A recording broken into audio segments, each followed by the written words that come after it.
Hello, this is HBM's Crypto-Corner for Wednesday, August 8th, 2018. And a little bit of news to report. There's a new article, and I will be reading off that article and including that as bonus content with this video. It'll be an additional video, I should say. And it'll be an article about... It's very exciting news. The Legend of Boggy Creek. The copyright has now been taken over by Charles B. Pierce's daughter, and it will be fully restored for Blu-ray. And it will also be released to theaters. There's going to be a theatrical run of the original Legend of Boggy Creek. And that's going to be an additional bit of bonus content for this week. Very exciting news. We've been waiting for this. I'm sure it'll be a widescreen edition. I'm sure they've probably found some prints of the original movie that are widescreen. You may remember me talking about this a few months ago, that I was wishing and hoping that there would be a Blu-ray release of this movie and that they would be in widescreen. This is great news. It really is. I'm looking forward to seeing how the new prints look, or how the new edition looks, because they really did an excellent job with restoring Sasquatch: The Legend of Bigfoot for Blu-ray. And I mean, it is about time, folks. It really is. It's about time that they restored this movie, this classic, this cryptozoology classic. And now they're going to release it on Blu-ray. That's very exciting. It's great news. It really is. I'm looking forward to it. Now, of course, also my video about Roger Patterson's book, The Abominable Snowmen of America Really Exist. That will be most likely released by the end of the week, as soon as I receive all the elements that are necessary that I'm going to be utilizing for the video. So be on the lookout for that. That's going to be very exciting as well. But this news about Legend of Boggy Creek being fully restored, can't beat that. I mean, it's great. It's just tremendous news. I watched the third episode of In Search Of a couple of nights ago. The new In Search Of, and really great episode. I really liked it. It was about what they called monsters of the deep. And there was a very interesting case where a young man in Australia, he was a football player, and his ankles and feet were hurting, so he walked out into the ocean barefoot. And it was, I believe it was during the winter when the water was very cold. He wanted to numb his feet. And when he walked out of the water, he'd been in the water for about a half hour. He walks out of the water, and his ankles and his feet are covered in blood. And he couldn't figure out what was going on. He went to the emergency room. They treated him. He had to be in a wheelchair for a little bit. And Zachary Quinto decided to investigate further, so he went to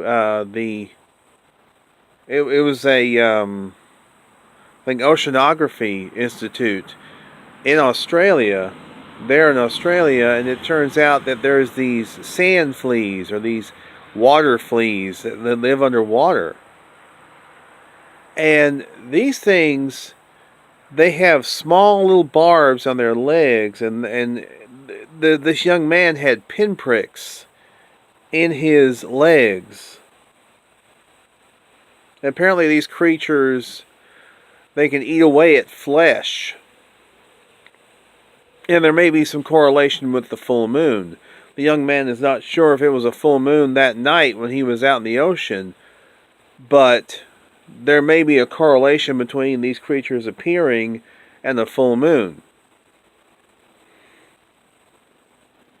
These little fleas, these underwater fleas. So there was experimentation done. As a matter of fact, the experiment was conducted by the young man's father. He collected some of these fleas, and he put some raw meat out on his countertop to see what these fleas would do to it.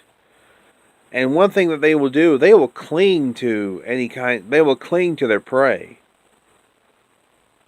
Now, if this young man had been in that water any longer, he might have had all the flesh on his feet completely eaten off. I mean, I can't imagine what kind of creatures could do something like that. And there was an experiment conducted to see if fleas would take meat from fake legs. Now, I'm not going to reveal the results of the experiment, but very interesting stuff. John Kirk was on this episode as well, and he was talking about different lake and sea monsters and things of that nature. And of course, we know John, his narration style and the way he speaks, he's very precise. And of course, you gotta love that great accent, that Alan Rickman type accent of his. So, and of course, John's a good friend of mine, and it was just great to see John on there. It really was. Been an admirer of John's for quite a long time. He's great. He's a good friend, of course. He and his wife Winona. And they also looked at all these different weird-looking fish, from some very strange-looking fish that have been found not only off the coast of Australia, but there have been fish like that found off the coast of the United States. And the In Search Of team also went to Florida. There was a young man catching these large clownfish, very large fish, which are not supposed to be native to the waters of Florida, but yet he was catching them. They are a clownfish, but I can't remember. They have a certain designation. Can't remember what the full designation of these fish was. But he kept catching these things, and he called them exotics, which is what they were. They were exotic fish, and very, very strange. And they're very large. And he said, if you piss one of them off, and you're in the water with one of them, say goodbye, because they will kill you, apparently. Of course, Florida has all kinds of exotic species that really aren't supposed to be there, but they are there. They have all kinds of fish and pythons and boa constrictors and crocodiles. Yes, there are crocodiles in Florida. There's chimpanzees, which were left over from the old Tarzan movies, things of that nature. So, wow, it's really amazing. But it was a really great episode. I would definitely give it a 10 out of 10. I enjoyed it quite a bit. It was good. Really good. I have not had the chance to watch the second episode of In Search Of yet. I will get around to that as soon as I can. But yeah, really good stuff. And Zach Quinto is a great host. I feel he does a great job. I mean, he's following in the footsteps of another famous Spock, Leonard Nimoy. And he's really taking this show and making it his own. He really is. He's doing a tremendous job. Let's see, cryptid news. Well, we have the International Bigfoot Conference coming up on Labor Day weekend. Igor Burtsev apparently is going to be coming to the U.S. He's going to be speaking there. There's going to be all kinds of other events surrounding that. The premiere of the new Bob Gimlin movie. And all kinds of cool stuff happening that weekend. Weekend of September 1st, 2nd, and 3rd. I understand my good friend Amy Boo is going to be going to the IBC, International Bigfoot Conference. That's pretty cool. I'm not so sure if she really, at first, was seriously considering doing it. But she said that, what the heck, I'm just going to go ahead and go for it. That's what she kind of said. So, she's going to be going to the IBC, apparently. So, very exciting. It's very exciting for her. I think the website is internationalbigfootconference.com. There's also the International Cryptozoology Conference coming up. Jeff Meldrum's going to be speaking at that. And several other cryptozoologists, I should say, they're going to be speaking at that. I believe that's going to be the same weekend, Labor Day weekend. So you kind of take your pick. You want to go to Kennewick, Washington, or do you want to go to Portland, Maine? I think either way, you can't lose.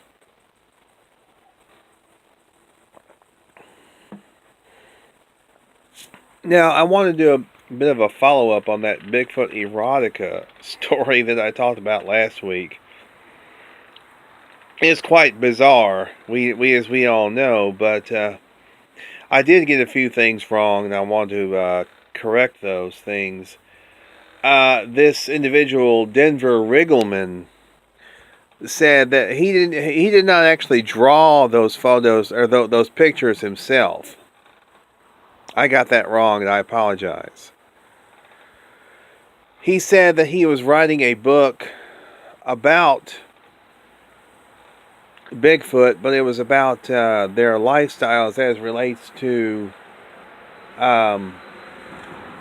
their mating habits and things of that nature. To me, that's not erotica. It may be a bit controversial, but it's not erotica. Unless he's going to write a novel, much like some of these very, very profitable e-novels of Bigfoot erotica. No, this is not Bigfoot erotica. The fake news got it wrong. No, this is a book about mating habits. Loren Coleman, as a matter of fact, I have the very book where he wrote about this stuff. Kind of got some spots on it. I don't know how that happened. In this very book, Loren Coleman writes about the mating habits of Bigfoot. Now, he got in some trouble at the Ohio Bigfoot Conference that he spoke at in 2001 for proposing that these creatures had sex with cows and that they may be gay. But he was only presenting that point of view. He was presenting a different take on things, and he clarified and explained everything that he was discussing at that event 5 years ago at the Ohio Bigfoot Conference. He had a bit of a follow-up. Thing is, we should not ignore the fact that these creatures do procreate. They do procreate. Yes. Is that controversial? Yes. But is it necessary to talk about? Yes. And Loren Coleman was I guess he was trying to push the envelope. And I think that's what this Denver Riggleman wants to do as well with his book.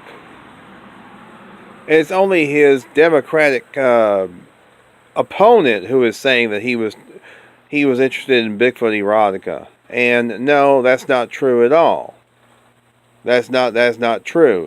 He is writing a book about their mating habits. That is a far cry from Bigfoot erotica. A far cry. And even if he did write Bigfoot erotica, so what? Who cares?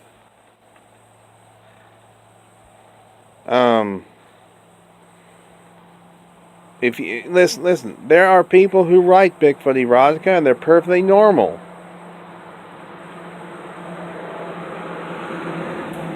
Is it promoting bestiality? Well, you could argue it is, but it's fiction. It's not real. Bigfoot is real, but the The fictional stories of these creatures mating with humans, not real. Fiction. Relax, people. Don't get your panties in a twist, as they say in England. Yikes. Or is it don't get your knickers in a twist? One of those. Point being, I think it's ridiculous to get all upset because somebody wants to write a book about Bigfoot's mating habits. Lauren Coleman has a whole chapter in this book about Bigfoot and sex.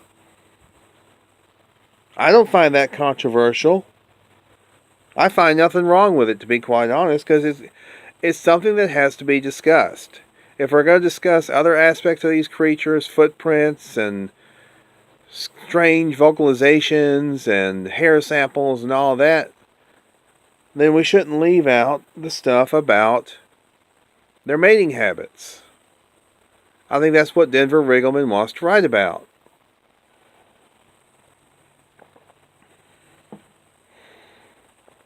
I think it's kind of silly that we have all these headlines. Bigfoot erotica! Bigfoot erotica! I mean, I've searched every day this week. I search for new Bigfoot videos. And you go through them and you see that about a third of them have the headline Bigfoot erotica. Which is not what this Riggleman fellow is doing at all.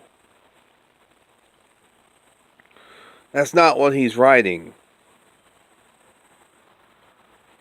So,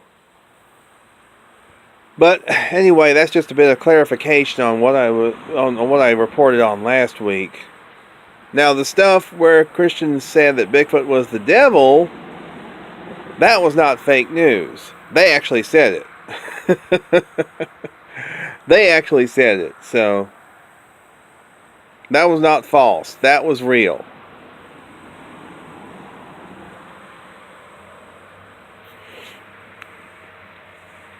And being a Christian myself, no, I don't subscribe to Bigfoot being the devil.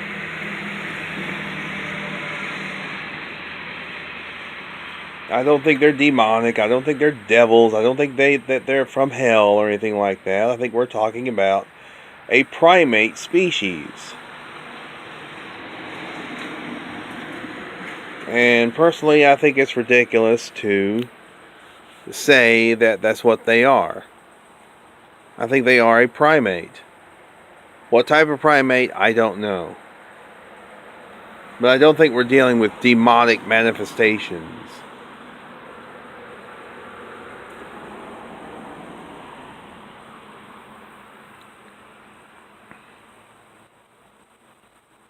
So, but anyway, yeah.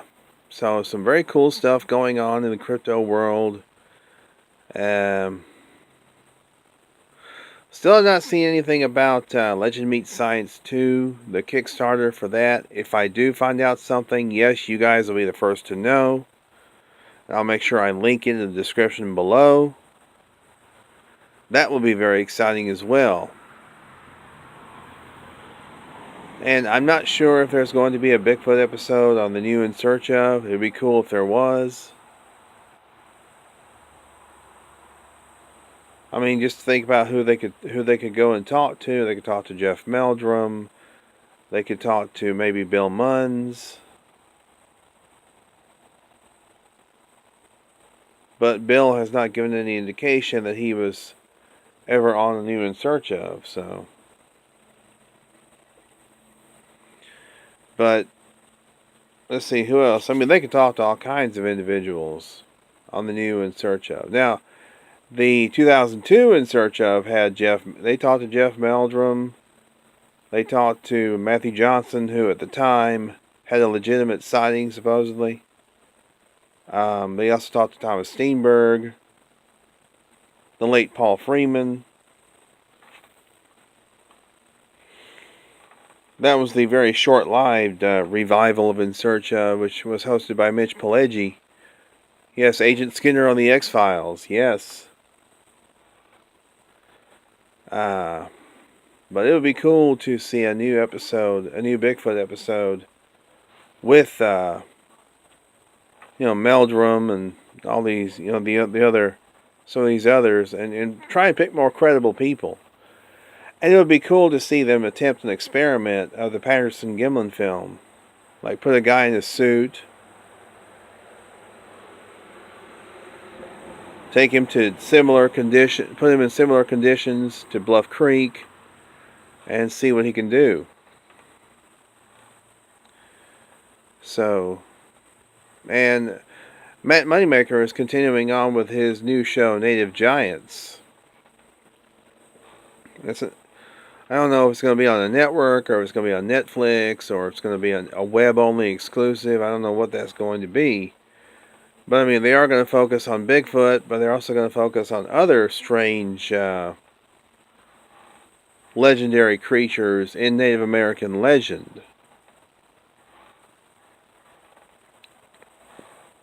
So that could be very interesting.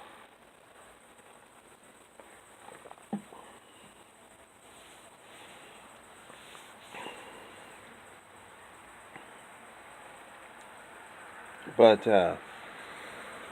sorry if I was a bit quiet. I spilled a little bit of my drink onto my shirt and my shorts. So I had to wipe it off a little bit. Anyway, I mean, I've been going on for over 20 minutes. And, anyway, look for at least 2 other videos this week. At least. Maybe only one. Maybe only one, depending on whether I'm able to get all the elements that I need for my video about Roger Patterson. But definitely there will be a video about the new Legend of Boggy Creek news. I may just go ahead and include that link on this video, and then I'll just do a video where I read the article off. So, anyhow, guys, thanks for tuning in, and it's getting to be late summer. Kids are starting to go back to school. And there are those who say that fall is a very active time for these creatures. There are those who say they've seen these creatures more so in fall than anything else. But the sighting I had was in the winter. So is there a correlation between the fall season and sightings? I don't know. A lot of people tend to go looking for them in the fall. But anyway, and I would also recommend, there's another website I want to recommend besides some of the others that I've recommended, Sasquatch-BC.com. That's the Canadian researchers, Thomas Steenberg, Bill Miller, John Kirk.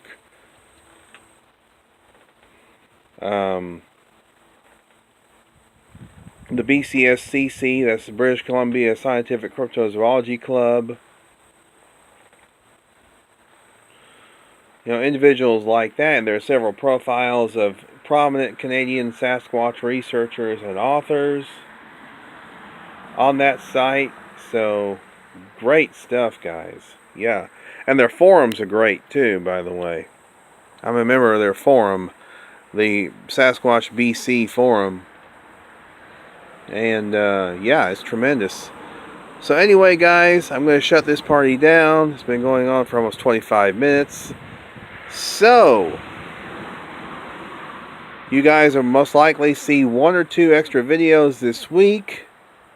So until next week, and unless there's late breaking news, if there's late breaking news, you guys know I'll be on here to talk about it. But y'all be good or be good at it. This has been HBM's Crypto Corner.